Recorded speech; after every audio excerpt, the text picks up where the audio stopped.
Welcome everybody to Central Valley today. So great for you to join us. I'm Stephanie Bainham. Thank you for your time. We're going to start today's show with something that nobody likes to talk about.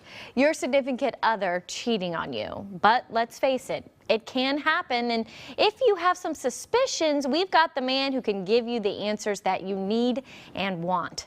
Joining us now, please welcome Michael Braw. He's the owner of Atlantis Private Investigations. Michael, always great to see you. Well, thank you for having me back, Stephanie. It's good to see you too. And for folks who haven't tuned in before, we've talked about lots of subjects where you would hire a PI. Sure. But I do think a lot of people think PI when they think cheating spouse.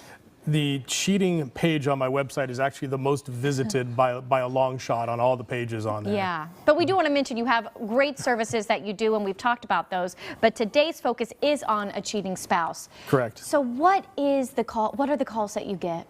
Well, when we talk about cheating, we talk about two different, at least from my perspective, there's two different things.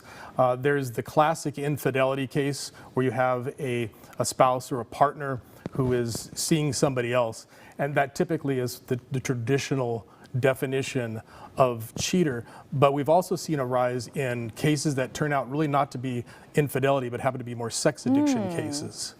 I, in my mind, like to categorize them as one being emotional cheating, where the other is more like physical cheating. Wow. That is a good thing to break it down like that. I can see that. And so how, I mean, I believe in women's intuition, but I know women can cheat too, so men's intuition, whatever, but you want to call it, but what are the signs that we should be looking for? Well, I'm glad you brought up women and men. I've read, I usually do prep for these things and I try to get statistics to bring them in and talk to you about.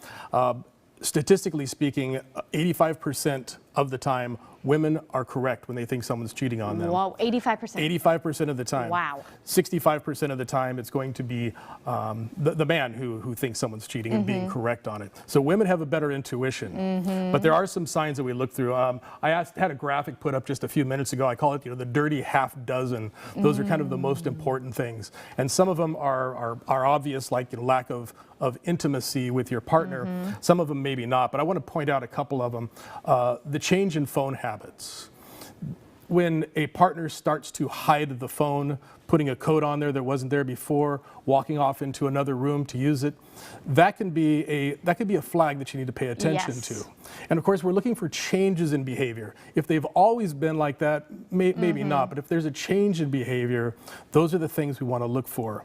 Another thing really common with the infidelity cases are the obsession with their personal appearance. Yeah. They're going to the gym. Yes, they lose weight. Exactly. They change their clothes, they change their hair. They're going back to those habits they had when they were dating and not when they were in a relationship. As far as I brought up sex addiction because we've seen some of these cases that we thought were infidelity cases were really people carrying out, it's a compulsion to reinforce it, like drinking or drugs. It's the same kind of compulsion to act in a certain way for personal gratification.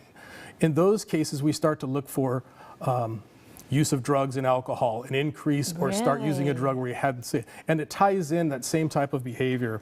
We also look at internet history. Because it's compulsion, people act strangely. Now, on my internet, I actually have to go to my mom and dad's internet. If you were to go to their web browser, you would see where they've been since they initially turned it on and plugged it on. Nobody cares about what their history is. But when people are going to illicit sites, they begin to act differently, and so they'll start trying to wipe out their history to try and hide that, not realizing that it's itself another sign.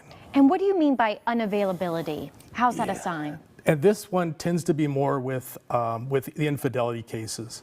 You call your husband or your wife, your partner at work, and they don't want to come to the phone. Used to go out on Wednesday nights to go have ice cream. They don't want to do that anymore. Weekend events, they're suddenly busy and doing other things. They just become unavailable to work in the relationship. Yeah. My advice to everyone is to not cheat, because these signs are pretty obvious. Yeah, you would think so. You would think so. But yet so many people do it. So if you suspect your significant other is cheating, tell us how the process works. What do you actually do for them? Yeah, I would first suggest that someone go look at the site or the page that I had mentioned before. It's atlantisinvestigations.com, cheaters, on the cheaters page. You can either go there by the menu or just type in /cheaters. And there's a list of about 25 different elements that come up during cheating. And if you see a number of those, you might want to think, well, maybe I should call and talk to someone about it. There's also a couple of videos on there that you can watch, one from the man's perspective, another from the woman's perspective. But once you've gone through that and you want to talk to me, we have a number of different tools that we can use. GPS tracking in some cases. We use computer forensics. Sometimes we look to see the finances of if they're hiding money or they're trying to make expenses not be seen. So there's a lot of different tools depending on the situation. And you can take pictures of them coming and going from a house? Or? That is where it always ends up, is the surveillance. Everybody wants to have that final piece of proof, the picture. So surveillance in all situations is usually an element that a tool that we're gonna use. And how would that tool benefit someone, let's say, in divorce proceedings? It depends again on the situation. Now remember, these aren't always divorce situations. A lot of times it's just they want relationships. Sometimes people are coming before they get married because they weren't quite sure. In a divorce case, it all depends upon what we find. If you're just cheating on someone before in a divorce, it might not be that big of a deal in a court case.